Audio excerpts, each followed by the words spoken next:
Well, good morning.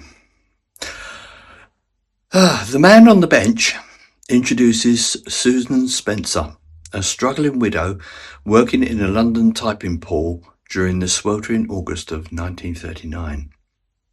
As the threat of World War II looms, Susan navigates a difficult life defined by her fatherless childhood, a paralysed mother, and the painful separation from her young son, Philip.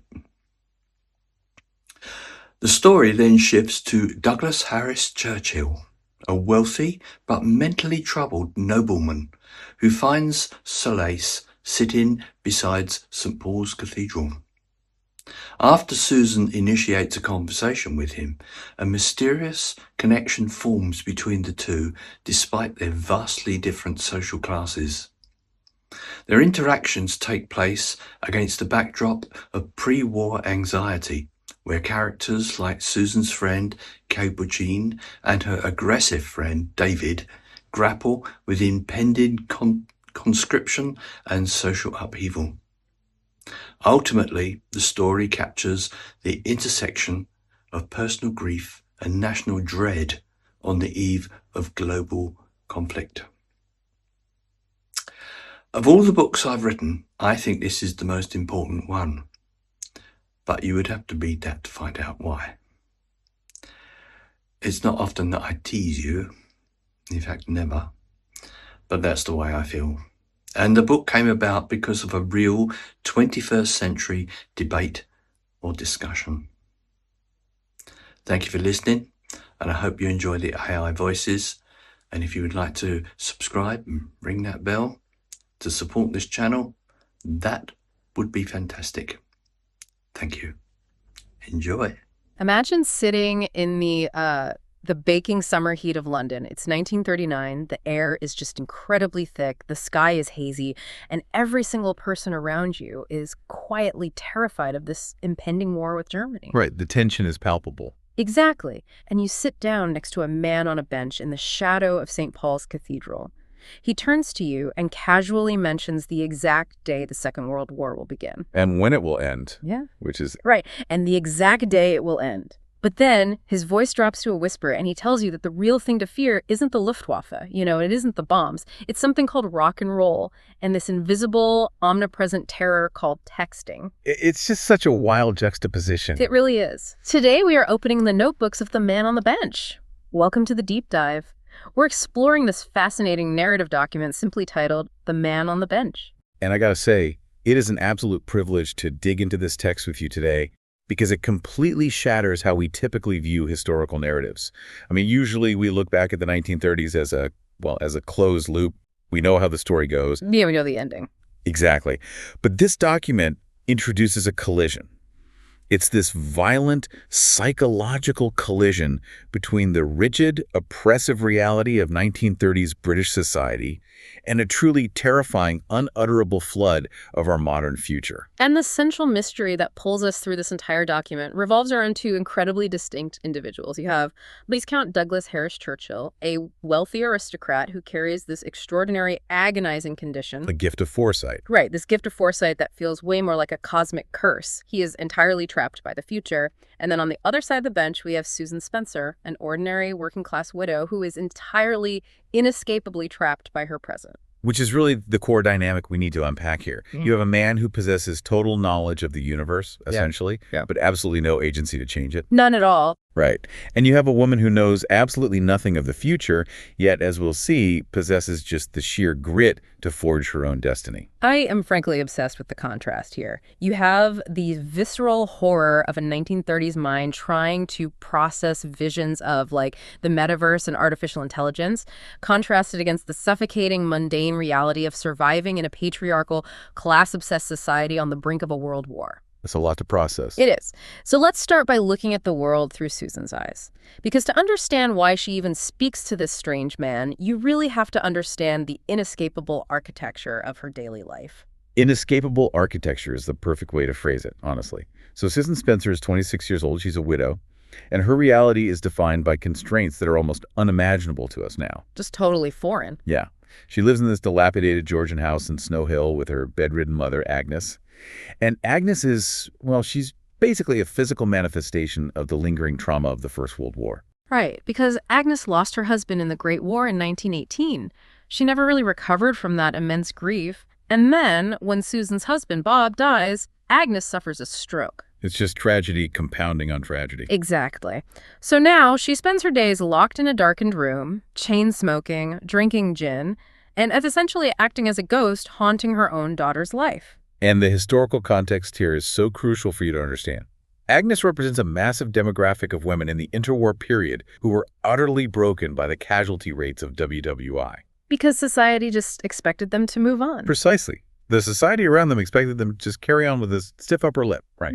But the psychological infrastructure just wasn't there. There was no therapy for this. So Susan is bearing the weight of her mother's untreated trauma.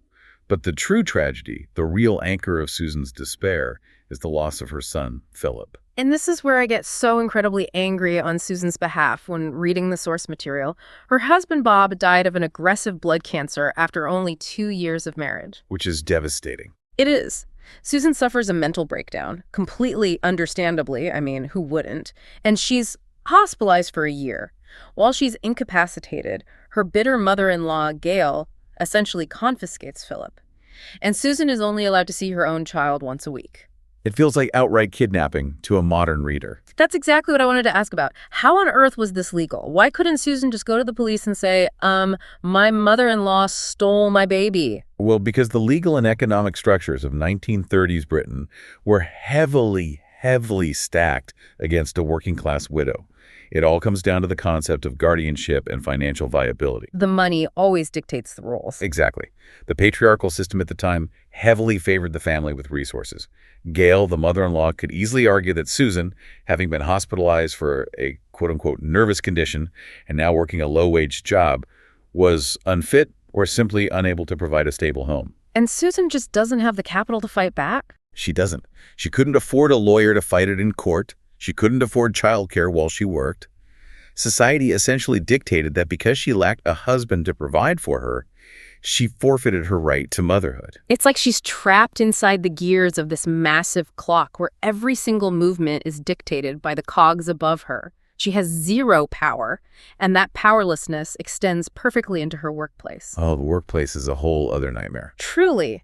Think about the absolute worst office job you have ever had. The worst boss, the most toxic environment. Now add the looming threat of the Luftwaffe, an emotionally absent mother, and a stolen child. That is Susan's Tuesday. It's a lot to handle before 9 a.m. Right.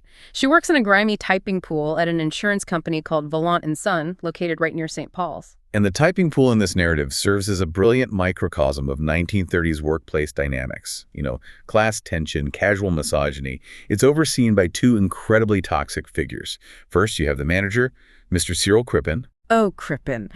I despise this guy. The text describes him so vividly. He struts around the office with a pencil mustache, desperately trying to look like Errol Flynn in Captain Blood. Yes, the Errol Flynn aspiration is so telling. It is. He wears a cornflower boutonniere on his pinstripe suit every single day.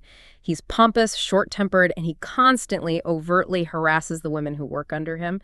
And my favorite detail, he absolutely despises his own name because he shares it with Harvey Crippen, the infamous murderer who was hanged in 1910. Right, which reveals his deep-seated insecurity. He's a middle manager with a tarnished name, overcompensating through petty tyranny over these women. And then alongside him, creating this perfect storm of workplace misery, is George Quinn. Right. George is the 21-year-old son of the company's owner. He's lazy. He's arrogant. He drives a 1936 BMW Roadster, lives in a luxury flat. And the only reason he's even in the typing pool is because his father forced him to work there to, quote, drum some sense into him before he inherits the whole company at age 25. So you end up with this fascinating, pathetic power struggle between these two men. Crippen is technically the boss in the room, but George is the heir to the throne. So they just clash constantly. They do. And how do they exert their dominance over one another? By treating the young women in the typing pool as their personal playground.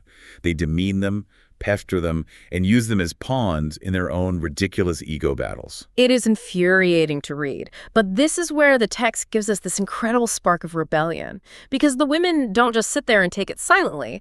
There's this specific anecdote in the source about a retaliatory limerick. Yes, the limerick. Yeah. It's a wonderful moment of covert resistance. One of the typists writes a highly insulting bawdy limerick about George and Crippen. It specifically mocks them squabbling over their masculine prowess and paints the typist as basically laughing at their inadequacy. Which is incredibly bold for 1939. Extremely bold. They pass these notes around secretly, leaving them tucked into filing cabinets and slipping them into desk drawers. It's a psychological weapon. It's the 1930s equivalent of a viral meme destroying someone's reputation in the office Slack channel. That's a great comparison. And it culminates in the ultimate humiliation for these two men. The company owner, Gerald Quinn, who is George's own father, somehow gets his hands on this limerick. He marches into the middle of the typing pool and reads it aloud to the entire room. Which is just a stunning moment. Right. He essentially publicly castigates his own son and his manager, telling them to stop making fools of themselves. It is a victory for the women, certainly, but we really have to look closely at the mechanism of that victory. The women couldn't confront their harassers directly. They had to use anonymous mockery, and the situation was only resolved when a higher-ranking patriarch, the company owner, stepped in to restore order. Wow. Yeah, that's so true. It reinforces the reality that Susan and her colleagues have absolutely zero structural power. That is such an important distinction. The pressure cooker is still sealed tight. Susan is entirely trapped by economics, class structures, and gender roles.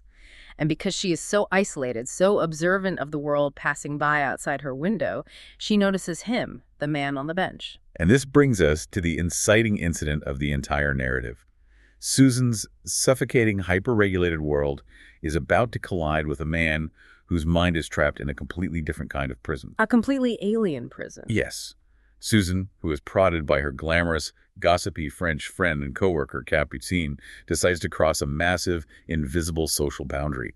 She walks into the churchyard of St. Paul's Cathedral and speaks to the stranger. Let's introduce Viscount Douglas Harris-Churchill. He's 28 years old, an aristocrat, the heir to an earl. He lives in a massive palatial mansion in Kensington Palace Gardens. The height of privilege. Exactly. But he doesn't spend his days attending society galas or hunting on his country estate. He spends his days sitting perfectly still on a wooden bench, staring into space, clutching a Bible. We really have to dive deeply into the nature of his condition because we are specifically focusing on Douglas's gift today, as it is the engine of this entire story. According to the text, up until the age of 5, Douglas was a perfectly normal, happy child living a life of extreme privilege. But then he fell from a 10-foot window. He broke his nose, cracked some ribs, snapped a collarbone. Physically, he heals perfectly fine. But neurologically, psychologically, that fall broke open a door in his mind that could never be closed again. The source material is very specific about how this foresight operates. And it is crucial to understand that it is not a superpower. It's not a neat parlor trick where he can look into a crystal ball and get lottery numbers. It's not like reading a newspaper from tomorrow. No, not at all. It is described as a relentless, unutterable flood of future events. The way I conceptualize it, having read the sources, is that it's like doom scrolling. You know that modern anxiety we all get when we open our phones and we're immediately hit with news about climate change, political instability, technological upheaval all at once. We feel so overwhelmed. Yeah, that paralyzing feeling. Now, imagine experiencing that exact same doom-scrolling anxiety in 1939, but you don't have a smartphone to blame it on. The feed is directly wired into your brain, and it never, ever stops. That is a phenomenal analogy, because the text explicitly states that his visions are not linear. It is a jumbled, chaotic mess of all times happening simultaneously. He receives flashes of light, phantom sensations, incomprehensible words. It's a sensory bombardment. It sounds exhausting. It is. The human brain is designed to filter out irrelevant information so we can survive in the present moment. Douglas's filter is completely destroyed. And he has undeniable proof that what he is seeing is real. He isn't hallucinating. The text notes that he predicted the Gresford colliery disaster in Wales, where hundreds of miners died, a full 15 months before it actually happened in September 1934. He was entirely accurate. Yeah. He predicted the exact date of King George V's death. He predicted the dates of royal coronations. He writes all of this down in thousands of notebooks. But here is the agonizing crux of his gift. His knowledge brings him absolutely no peace, and more importantly, no power to intervene. He refers to himself as an ant watching a boot come down. What a chilling image. Right. He can see the trajectory of the boot, he knows exactly when it will crush him, but he lacks the physical size or influence to stop it. I want to talk about how the world, and specifically his family, reacts to this. Because if you have a child who can accurately predict the future, you would think people would treat him with awe, or at least scientific curiosity. Well, they certainly tried the scientific route initially. For years, from age 5 to 8, Douglas was subjected to relentless poking and prodding by the finest psychiatric and medical minds in Britain. Like a lab rat. Exactly like a lab rat. Right. They strapped him to machines, they analyzed his brain, they gave his condition Latin names to try and neatly categorize it within their 1930s medical framework. Ultimately, they labeled it sui generis, meaning in a class by itself. Because they couldn't explain it, the sources even mentioned they considered performing a lobotomy on him. A child. It's horrifying. It is. But they didn't, because legally he wasn't quote-unquote insane. He was perfectly coherent. He even went on to earn a degree in history. They couldn't just lock him in an asylum because he could pass a psychiatric evaluation. He just happened to know things that hadn't happened yet. Which brings us to his father, Earl William. The Earl is the embodiment of traditional, stoic British aristocracy. To him, a son who spouts prophecies isn't a medical marvel. He's a profound social embarrassment, a vulnerability. So the Earl treats his son's mind like a PR crisis. He unleashes a team of Chancery Lane lawyers. Whenever Douglas was in these hospitals being studied, the lawyers would swarm the medical staff and force them to sign ironclad non-disclosure agreements backed by threats of severe prison sentences and financial ruin just to silence any whispers about the heir to the earldom. They essentially built a legal fortress around his mind. Yes. His family treats him like a dirty secret. They isolate him entirely. This isolation is what drives Douglas to find his own coping mechanism. He discovers two specific things that act as a shield, a buffer against the deafening noise of the future. First, holding a physical, printed Bible, and second, sitting in the shadow of ancient religious architecture, specifically the south side of St. Paul's Cathedral. This detail fascinated me. Why St. Paul's? What is the actual mechanism there? Douglas believes that the stones of the cathedral, having been prepared and consecrated for the kingdom of God over centuries, somehow generate a frequency that jams the signal of the future. He describes St. Paul's as offering a softness like a father's love. Wow, which is so incredibly poignant and heartbreaking considering how pragmatic, cold, and calculating his actual biological father is. It really is. Douglas has to seek paternal warmth from a stone building because his own dad just sends lawyers to cover up his existence. Exactly. So he sits there, shielded by the architecture, holding his Bible, just trying to carve out a few hours of silence in his own head. And that is the man Susan Spencer approaches on a hot August day in 1939.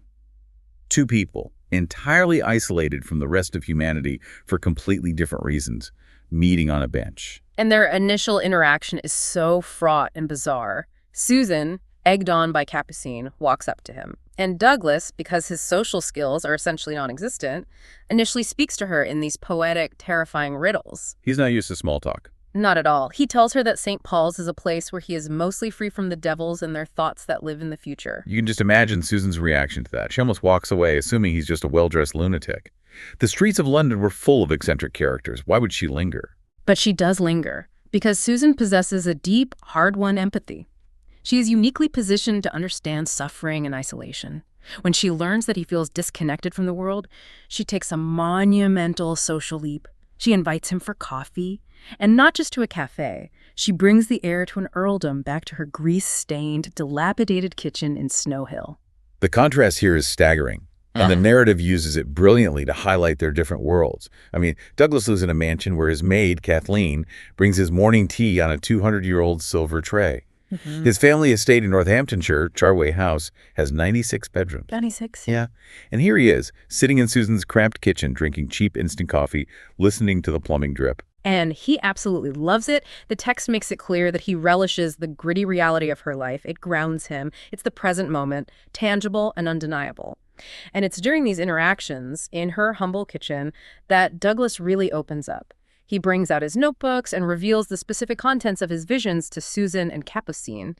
And this is where the host of the future violently intrudes on the 1930s. The list of concepts Douglas recites is just a masterclass in historical dissonance. He's speaking English, but to Susan and Capucine, it's a completely alien language. I want to read the exact list from the source text, because we really need to pause and think about what this sounds like to a typist in 1939.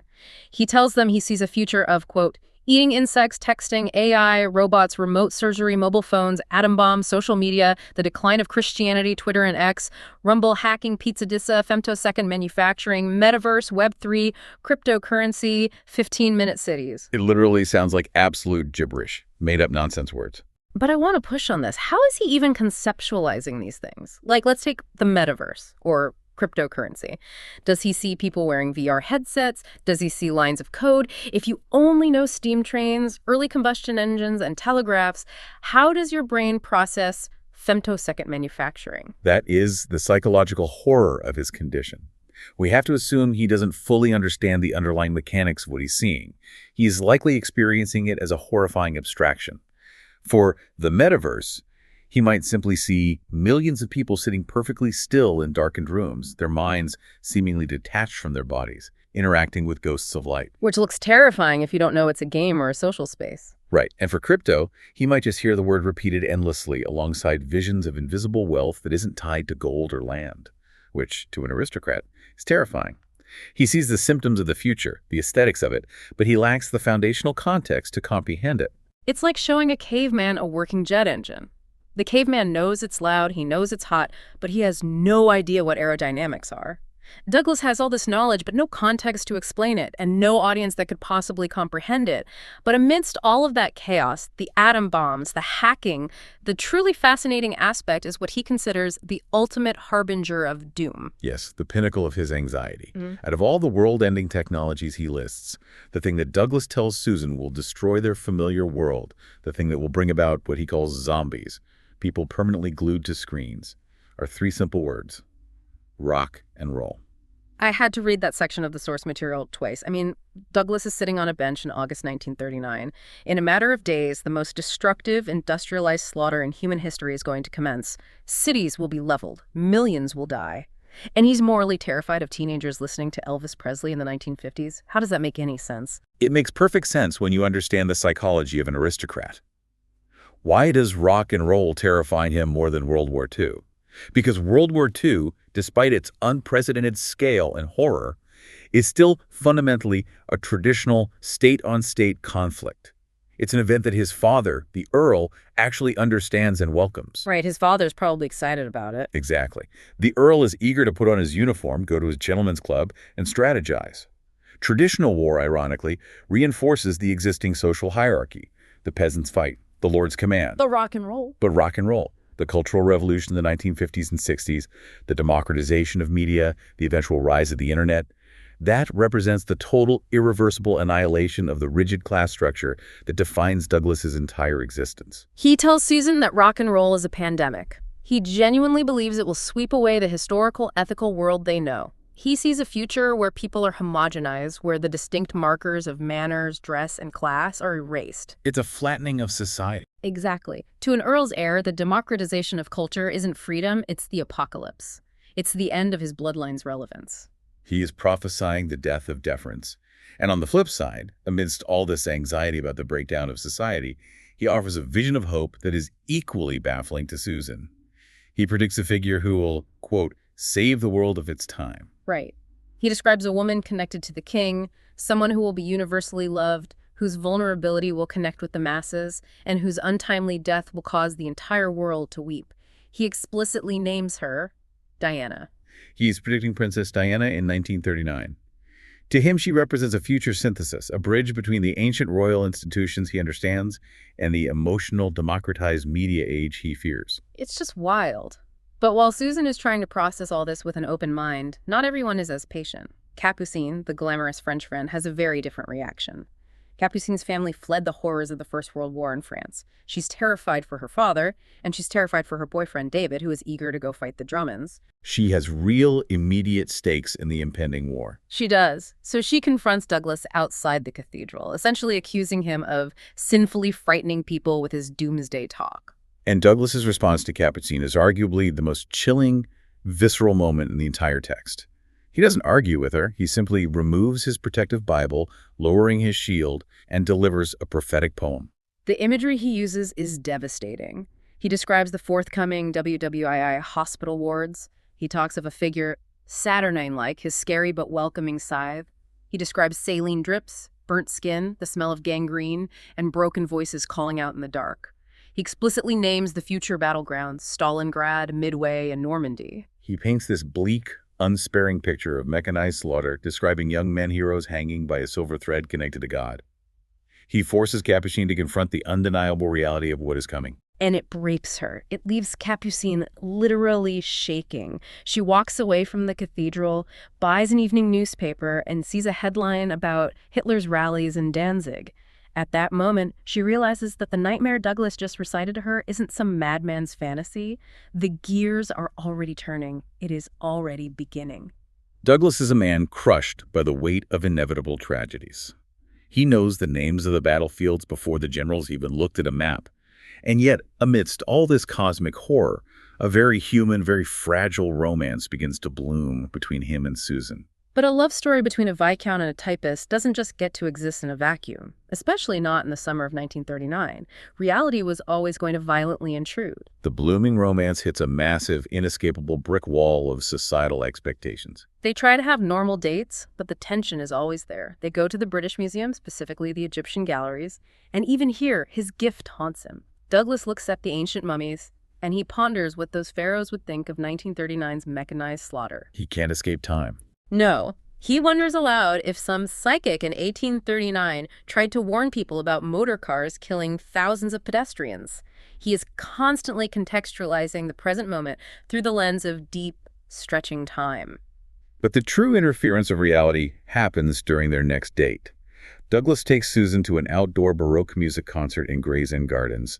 This is an exclusive event filled with the legal and social elite of London. And Susan notices immediately that they're being stared at. The elites are glaring at Douglas. They treat him like a pariah. They whisper behind their programs.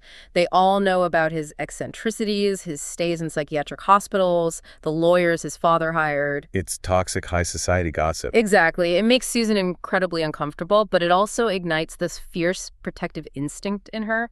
She sees the man beneath the rumors. On the walk home from that concert, Susan takes a massive emotional risk. She confesses her feelings. She tells Douglas that she loves him.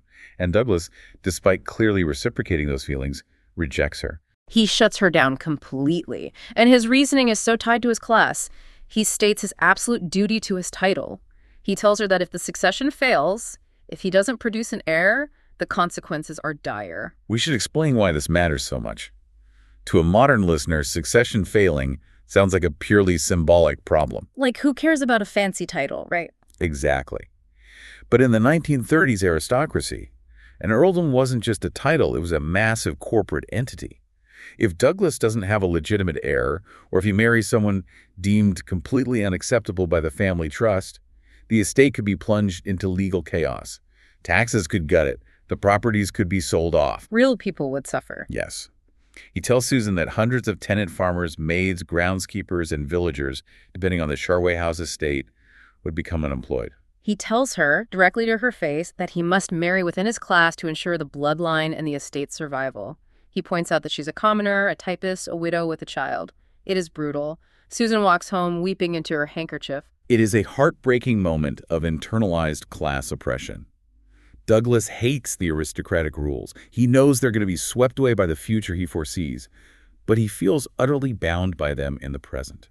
He prioritizes his duty to the institution of his family over his own humanity and happiness. But then history intervenes and makes all of their agonizing moot. It's September 3rd, 1939, a Sunday morning. Douglas and Susan meet one last time by their bench at St. Paul's, and suddenly the air raid sirens start wailing across the city of London. Douglas checks his watch. Because of his gift, he knows this specific siren is a false alarm. But he also knows exactly what it signifies. The Prime Minister has just officially declared war on Germany. Amidst the wailing sirens and the absolute panic of the people running through the streets, they share a single, desperate kiss. Douglas tells her he loves her, but he warns her to protect her boy. And that is it. They part ways as the Second World War officially begins. But what Susan doesn't know, what she won't know for 16 years, is the absolute betrayal that occurs that very night. This is where we witness the true ruthlessness of Earl William, Douglas's father. The Earl is preparing to join the war effort. He wants to project strength, unity, and traditional British resolve. The classic stiff upper lip. Right. He simply cannot have his mad heir running around London spouting prophecies about the Blitz or the eventual fall of the Empire during a national crisis. It would be a supreme social embarrassment. Okay, I have to push back on the Earl's logic here. I struggle to believe that this was his only option.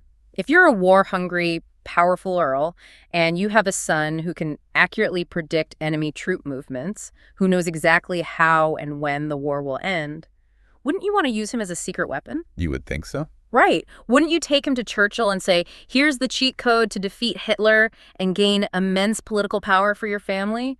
Why default to hiding him? It's a highly logical question from a modern, results-oriented perspective. But you really have to view it through the rigid, fragile ego of the 1930s British aristocracy. To use Douglas as a weapon would require the Earl to admit two things. First, that the supernatural exists, which offends his pragmatic sensibilities. And second, that the traditional methods of warfare, the cavalry, the officer class, the whole system, are insufficient. I see. Right? Winning the war with a quote-unquote mad psychic son destroys the myth of their own inherent superiority. The Earl would rather fight a conventional war and risk losing than rely on something he views as a grotesque aberration. They would rather hide a miracle than suffer a social faux pas. That is staggering. So what does the father do? He uses a corrupt family doctor to heavily drug his own son. He drugs Douglas unconscious, puts him on a ship, and exiles him across the Atlantic to Denny Island, a remote logging camp in Canada that the family happens to own. He essentially imprisons him in the Canadian wilderness for the duration of the war and beyond. He completely erases him from the board. The Earl's brutal pragmatism is a tragic demonstration of how those with unique perspectives, those who don't fit the rigid mold of traditional aristocratic masculinity, are so often marginalized, silenced, and literally shipped away by institutions that prioritize conformity above all else. So Douglas is exiled to the woods, and Susan is left entirely alone in London to navigate the apocalypse he predicted. Which forces the narrative to shift its focus entirely. We leave Douglas in exile, and we follow Susan's incredible journey of survival over the next 16 years, from 1939 to 1955. And the crucible of the war fundamentally changes who she is. She goes through hell, but she comes out forged in absolute steel. With Douglas gone, Susan is faced with the immediate, agonizing reality of her stolen son, Philip. Her mother-in-law, Gail, still refuses to give him back.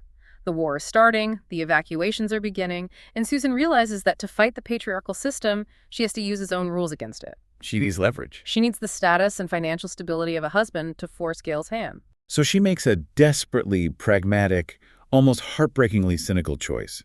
She marries Mr. Cyril Crippen. Yes, the pompous, harassing middle manager with the cornflower boutonniere. She marries the man she actively despises purely to create a household that society deems acceptable for her son. And strategically, it works. She gets Philip back. But the personal cost is immense. Shortly after the marriage, in early 1940, Crippen receives his conscription papers. He is sent off for military training, but the military doesn't make a man out of him. It fractures him. Whenever he returns home on leave, the stress of his impending deployment turns his pre-existing toxic personality into outright physical violence. He becomes a monster. He becomes an abusive husband. He beats Susan. It is horrific. Susan is trapped all over again, this time in a violent marriage. But remember how we talked about her resilience? Susan doesn't just cower. She takes a job to support herself and her son. A job that would have been socially unthinkable for a woman just a few years prior. She becomes a clippy, a bus conductor for London Transport. We really need to linger on what this meant. This represents a massive tectonic shift in the social fabric of Britain. The war forced women into the workforce in highly visible, essential capacities. They weren't just typing in a back room anymore. They were running the infrastructure of the city. They were holding society together. Yes. The rigid class and gender lines that Douglas feared were breaking down were actually beginning to dissolve right there on the home front. And we have to imagine what that job was like. Susan is working on these massive double-decker buses through the blackout. No streetlights, headlights taped over with just a tiny slit of light showing. The smell of cordite in the air, the sound of anti-aircraft guns booming over the Thames. She is navigating the Blitz, collecting fares from terrified Londoners, keeping the city moving. And it's on those buses that Susan meets her protector. Her bus driver is a Welshman named Alwyn Beddoe. He is a fascinating minor character. He walks with a pronounced limp from a childhood accident, which is why he wasn't conscripted into the army, but he is fiercely protective of Susan. When Alwyn realizes that Crippen is beating Susan on his weekend leaves, he doesn't go to the police. I mean, the police in the 1940s wouldn't intervene in a domestic dispute anyway. Alwyn takes matters into his own hands. He waits for Crippen outside Holborn Viaduct in the thick yellow London smog. He beats the abusive manager to a pulp, steals his military rifle and his cap, and threatens him with far worse if he ever lays a finger on Susan again. It is a massive moment of working-class solidarity against middle manager tyranny. Alwyn protects her when the law and society wouldn't, and after that, the abuse stops. Crippen is terrified of the limping Welshman. As the war grinds on, it brings its inevitable random tragedies. The text details the losses Susan endures. Her kind neighbor, Miss Page, is killed. And Miss Page's backstory is devastating. She was a decorated WWI field nurse who survived being shot by a sniper, only to lose her husband to a random car accident. And then she's killed in the Watling Street bombing during the firestorm of December 1940. George Quinn, the arrogant heir from the typing pool, is killed fighting in Italy.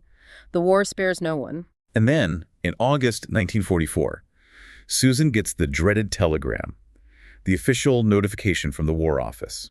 But for her, it's a release. Cyril Crippen is killed by a French sniper as his unit advances toward Paris. The source material notes this incredible detail. When Susan reads the letter, she closes her eyes, says the Lord's Prayer, calmly removes her wedding ring, and simply continues with her life.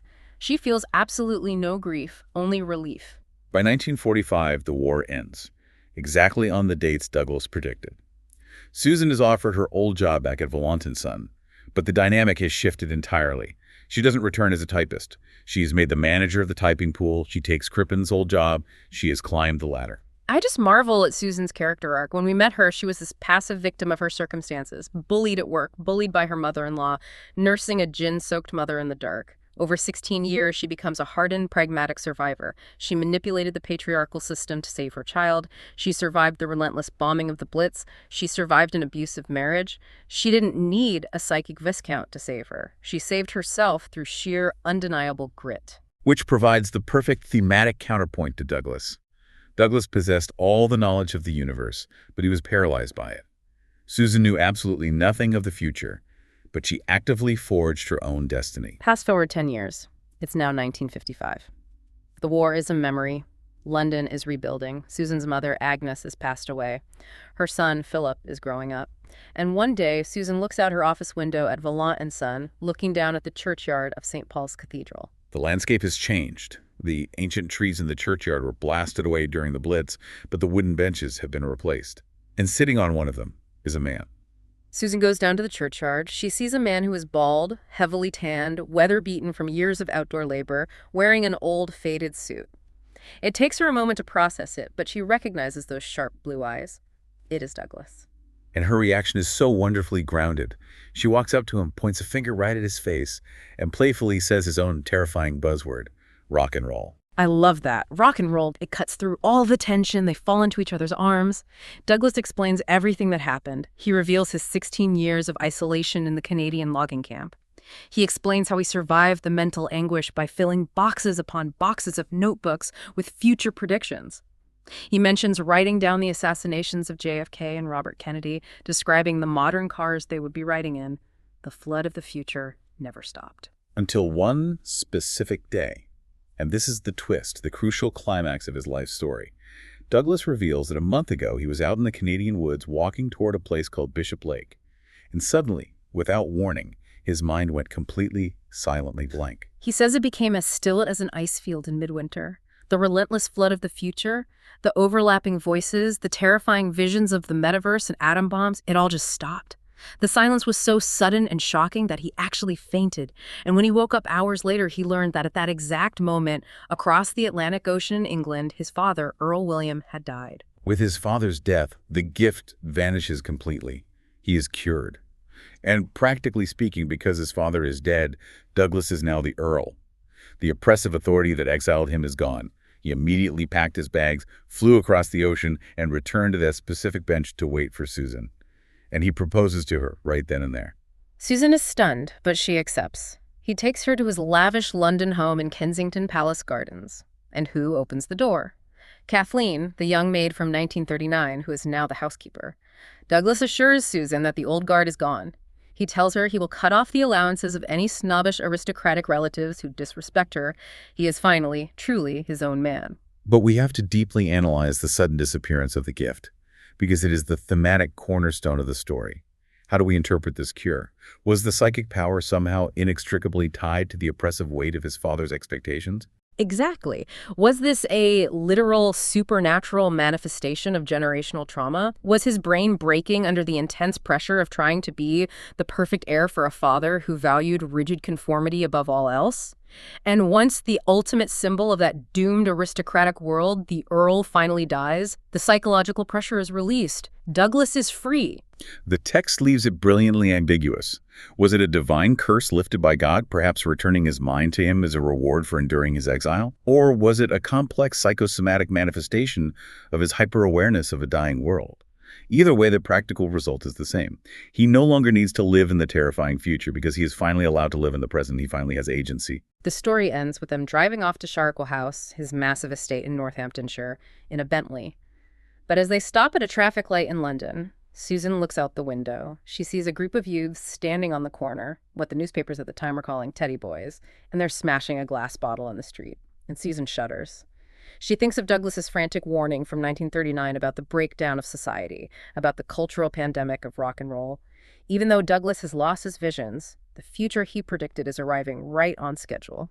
It is a sobering, complex, final image. Douglas is safe. He has his love, his title, and his peace of mind. But the world outside the Bentley is still hurtling toward the chaotic, homogenized, screen-obsessed future he feared. Susan realizes that while she survived the war, the real cultural upheaval, the death of deference, is just beginning. This brings us to a place where we can really synthesize the incredible journey of this source material. It's a story that asks profound questions about knowledge, power, and what we would do if we actually knew what was coming.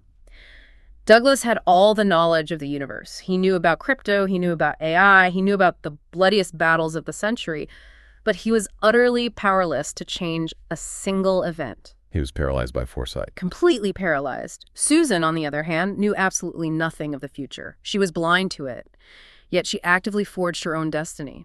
She survived by adapting, by making hard, sometimes ugly choices, by fighting tooth and nail for her son. It perfectly highlights the vast difference between knowing and doing. Knowledge without agency is a curse, which is exactly how Douglas described it. Agency, even in total ignorance, is the essence of human survival. Which leaves us with a final, lingering question to mull over. Douglas has lost his gift. He is finally normal. He can get married, manage his estate, live a quiet life free from the noise. But has he lost his connection to the divine? When we shield ourselves entirely from the anxieties of the future, when the noise finally stops and we retreat into our comfortable, wealthy bubbles, just like Douglas driving off in his Bentley, do we lose a part of our extraordinary potential? It's a haunting thought. It really is. Douglas was basically experiencing the doom-scrolling anxiety we all feel today, but on a cosmic scale. If you could know the future, with all its horrors and wonders, if you could see the arc of human history, but the price was your ability to enjoy the present moment, would you open the notebook? Would you want to know? It's a deeply unsettling dilemma. We, as humans, like things to be visible. We want to categorize our problems like a broken arm on an X-ray or a timeline of a war. But the future is inherently murky. Perhaps there's a profound grace in not knowing. Maybe the truest gift isn't foresight at all. Maybe the truest gift is just having the resilience to face whatever comes next, whether it's a world war, a broken heart, or just a new song on the radio. Thank you for joining us on this deep dive. Take care of yourselves, and remember to look for the resilience in your own story.